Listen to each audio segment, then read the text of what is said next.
저희가 가기 전에 남편이 먼저 찾은 게 있었는데 그게 그 가방에서 외할머니 지갑이랑 그리고 첫째 아들 유치원 어머니들 지갑 3개 정도 나오고 그리고 다른 남자랑 불륜하는 사진 그리고 이제 다른 사람들의 지갑이 한 2개 정도 더 나왔어요. 그 엄마 그 얘기를 하시더라고요. 자기 그 시할머니 팔순잔치를 하시는데 이제 자식들이 용돈을 모아서 줬던 그 돈을 훔치는 걸 봤대요. 자기 아들이 그걸 알면 이혼을 할까봐 자기 아들한테 말을 안 했다는 거예요.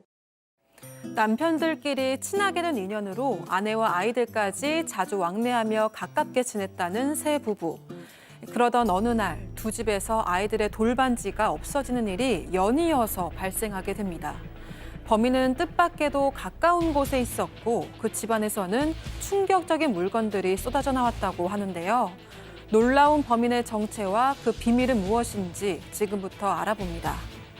자, 최근 그 KBS 예능이죠. 무엇이든 물어보살에서도 소개가 됐던 그 사건인데 자, 남편끼리 친하면 부부 동반 모임 하면서 아내들끼리 친해지고 또 아이들이 생기면 아이들도 이렇게 친해지는 경우가 많은데 저희한테 제보를 주신 부부도 딱 그랬습니다. 일단 제보자 부부 중에 남편이 이제 초등학교 때부터 친했던 친구가 있답니다. 그런데 그 친구가 이 직장 동료인 또 다른 사람을 소개시켜서 이 남자들끼리 3명이 원래 친해졌다라고 하는데 그 3명이 또 비슷한 시기에 여성분들을 만나게 되고 결혼도 하게 되면서 그 아내들까지도 같이 친해졌습니다.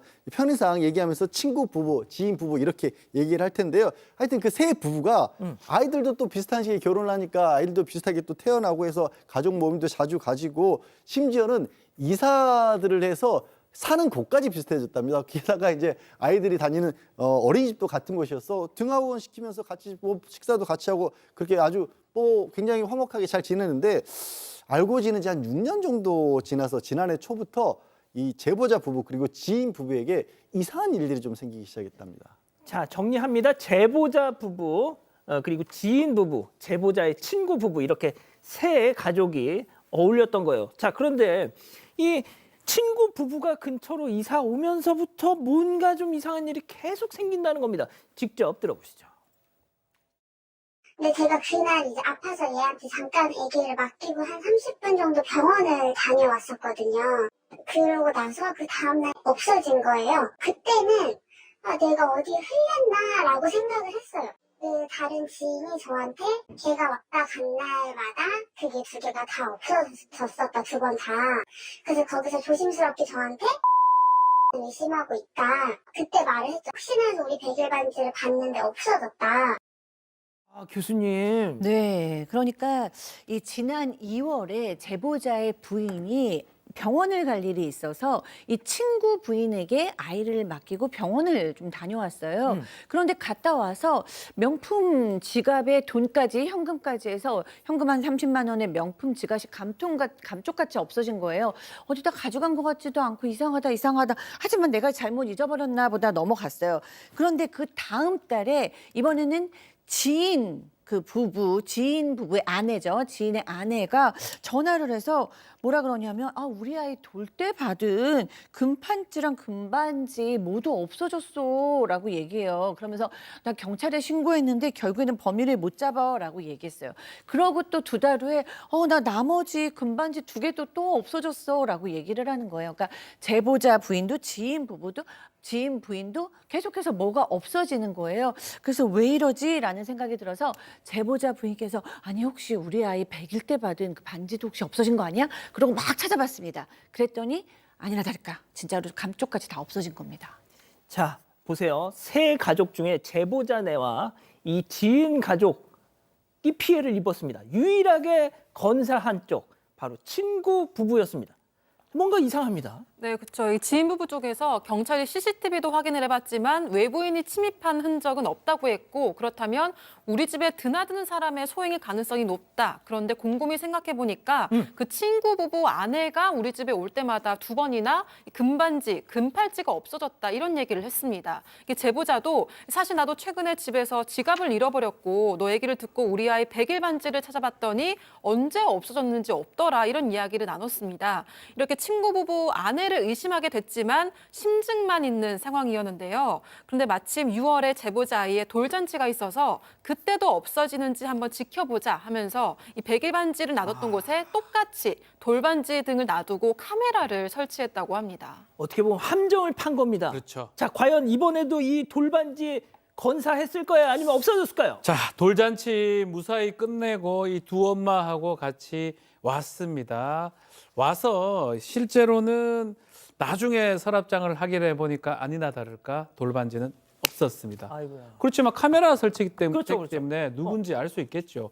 그 부부 친구의 아내분이 그 아내가 계속적으로 왔다 갔다 하는 모습도 있었고요. 저런 식으로 지금 안방에 드나들면서 돌반지를 훔치는 모습이 포착이 됐습니다.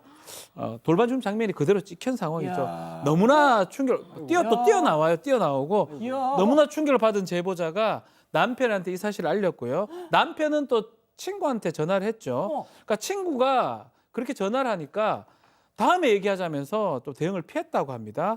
결국은 뭐 자꾸 대응을 피하니까 방법 없이 이 촬영된 영상을 근거로 친구의 그 아내를 절도죄로 경찰에 신고했고요.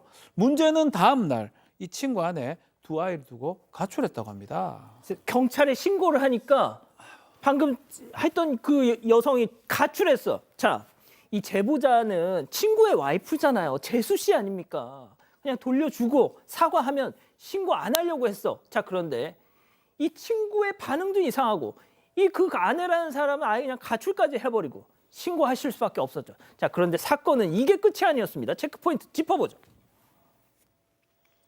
자, 판도라의 가방. 자, 꽁꽁 감춰둔 비밀이 쏟아져 나왔다는 건데요. 직접 들어보시죠. 저희가 가기 전에 남편이 먼저 찾은 게 있었는데 그게 그 가방에서 외할머니 지갑이랑 그리고 첫째 아들 유치원 어머니들 지갑 3개 정도 나오고 그리고 다른 남자랑 불륜하는 사진 그리고 이제 다른 사람들의 지갑이 한 2개 정도 더 나왔어요. 그 엄마 그 얘기를 하시더라고요. 자기 그 시할머니 80년치를 하시는데 이제 자식들이 용돈을 모아서 줬던 그 돈을 훔치는 걸 봤대요. 자기 아들이 그걸 알면 이혼을 할까봐 자기 아들한테 말을 안 했다는 거예요.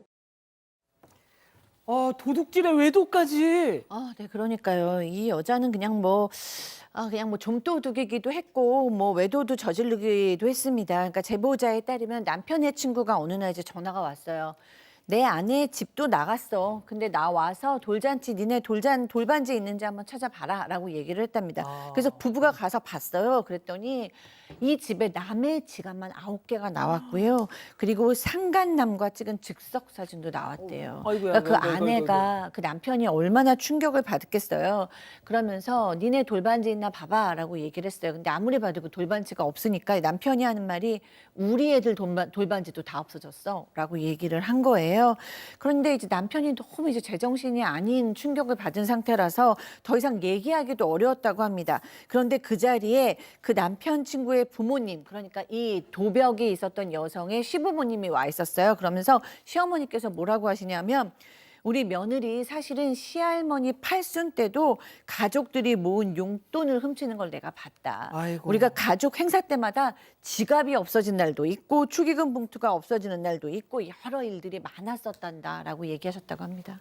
좀 무섭다. 그렇죠. 도둑질을 참 많이 하는 뭐 그런 스타일로 보이는데 심지어는 이 여성이 주변 지인들의 개인 정보를 또 담보로 사채도 썼다고 합니다. 사채까지. 그래서 연락도 많이 오는 경우도 있었다고 하고 아이고. 다만 개인사가 좀 있었기 때문에 좀 이해를 해주자 이렇게 했는데 가정사 이런 게 있어서 이제 이해를 해줬는데 배신감이 일단 제일 크다라고 당연하죠. 하고요. 가장 이제 문제가 돌반지 같은 걸 가져갔잖아요.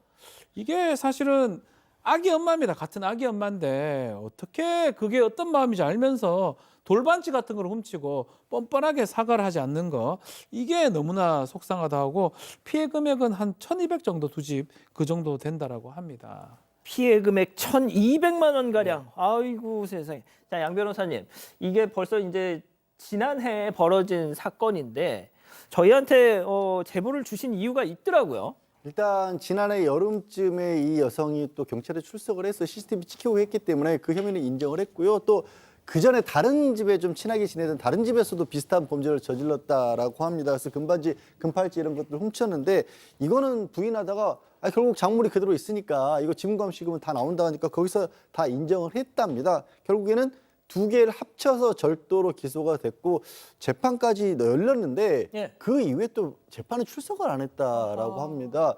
그래서 소재지 파악이 안 됐다라고 그렇게 지금 피해자분은 말씀을 하고 계신데 저는 이 부분은 좀 정확하게 사실관계 파악이 필요해 보이는 게 기소가 이루어지기 전이라면 소재 불명으로 좀 중단되는 경우가 있어도 재판이 시작이 됐는데 불출석하게 될 경우에 반복되면 아예 법원에서 영장을 발부를 하거든요. 그래서 구속을 시도를 하게 되고 그렇게 될 경우에는 이제 수사기관에서 다시 신병 확보에 나설 겁니다. 그러면 아마 이제 지금 피해자가 그 가해 여성이 어디 있는지 알고 있다고 하니까 그때 또 이제 소재지를 수사기관에 제공할 수 있는 기회도 주어지긴 할 텐데요. 문제는 이게 당사자들에게 굉장히 큰 사건인데 상대적으로 강력 사건이라고 부르기는 어렵다 보니까 좀 시간이 더 생각보다 길어지고 있는 게 아닌가 싶습니다. 생각보다 형사재판이건 민사재판이건 오래 걸리는 일들이 좀 많습니다. 법적으로 넘어가면. 그렇군요. 알겠습니다.